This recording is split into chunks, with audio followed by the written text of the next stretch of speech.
yield 5 minutes to the gentleman from Pennsylvania, Mr. Smucker. Thank you, Mr. Chairman, Mr. McCord. Good to see you. I listened very carefully to Mr. Higgins' questions, and I thought he hit the nail on the head in regards to the impact of energy policies on what's happening in Ukraine. And I just wondered if you agree with that.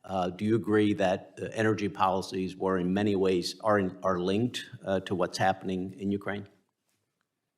I would say it's undeniable that the politics and the policies of energies are very important. I think if you look at Putin's history, he tends to make a move in winter when he knows that his Western European neighbors are probably most sensitive to his ability to cut off their natural gas or to threaten to do so, and that the revenue that he gets from oil is hugely important to his economy. Yeah, thank you. The fact of the matter is, and I think eventually we will be moving to cleaner sources of energy, but the fact of the matter is today, the world uses about close to 100 million barrels of oil per day, and disrupting that supply would have devastating consequences in many ways across the world.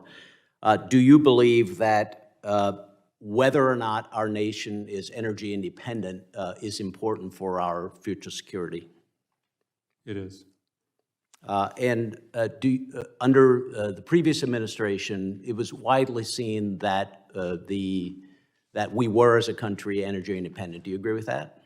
I am not an expert in this field. I don't know that we've ever been energy independent in the industrial era.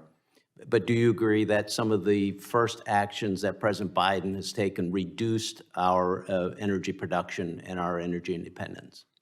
A little bit outside my area of expertise. I couldn't comment on that. Well, I mean, clearly he did. In the first week of his presidency, he stopped, he reduced production. He has slowed up the permitting for a new production of oil and gas, and it makes no sense. Does that make any sense to you if a president is making those kind of decisions? Well, I know that, for example, the Keystone Pipeline was a controversial decision under every administration over several years. So I think there was arguments on both sides. But don't you think a president should be, at this point, particularly as we're seeing, and you already said you agree that energy is linked to what's happening in Ukraine, don't you think it would make sense for a president to do everything that he can to boost our production right now? Well, there would be boosting production and boosting our climate resilience and boosting our electric vehicle and other. I mean, there's multiple ways you would want to attack this problem, I think. Yeah, I think it's very difficult to look at the policies of this administration and not see how they are linked to what's happening in Ukraine. Even Zelensky and his advisors have said that our energy policies and policies of energy production in Europe have given Putin the opening to do. He thought he had the leverage. We gave him leverage to do that. And then, as Mr. Higgins said, we helped to fund that war, fund what he's doing by continuing to buy oil from them. And then the other part of the energy policy is it has resulted in the inflation that we've seen today. And earlier this month, the House Armed Service, before the House Armed Services Committee, Chairman of the Joint Chiefs of Staff, Mark Milley, said this budget assumes an inflation rate of 2.2%, which is obviously now incorrect when we've seen inflation of 8.5%, far outpacing what was predicted in this budget.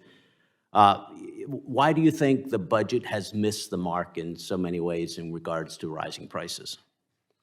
Well, I want to distinguish the inflation rate in the 23 budget is for FY23, which hasn't started yet and won't end for a year and a half from now. So no one can conclude that we know that it's right or wrong. I would concede that inflation today is higher than what it was when we were locking the budget. Yeah, so you agree that they were wrong in predictions of the budget in regards to inflation? Yes, I would agree that anyone who predicts inflation in advance is going to be wrong, and I know that we're going to get more data. Former chairman of the Joint Chiefs of Staff, Admiral Michael Mullen, said back in 2010 that the most significant threat to our national security is our debt. At that point, our debt was $13.5 trillion, and now, as you know, it's over $30 trillion. One of the consequences of rising inflation that it's now forcing the Federal Reserve to raise interest rates, which also raises the cost for the U.S. to pay the interest on our debt. How do you think additional spending on interest, which will absolutely be required as a result of policies that have led to inflation, how will that additional spending affect and perhaps undermine our national defense? Well, that would be a question that is, obviously primarily in your wheelhouse here in the Budget Committee as to how you would assess whether mandatory spending on debt is going to change your decisions on discretionary spending or discretionary spending caps, should caps exist. But it's an issue for all of us, and especially for those of you on the Budget Committee, as to whether the mandatory side, mandatory spending such as interest on the debt, is going to change what we think we can afford on the discretionary side. Thank you. Gentleman's time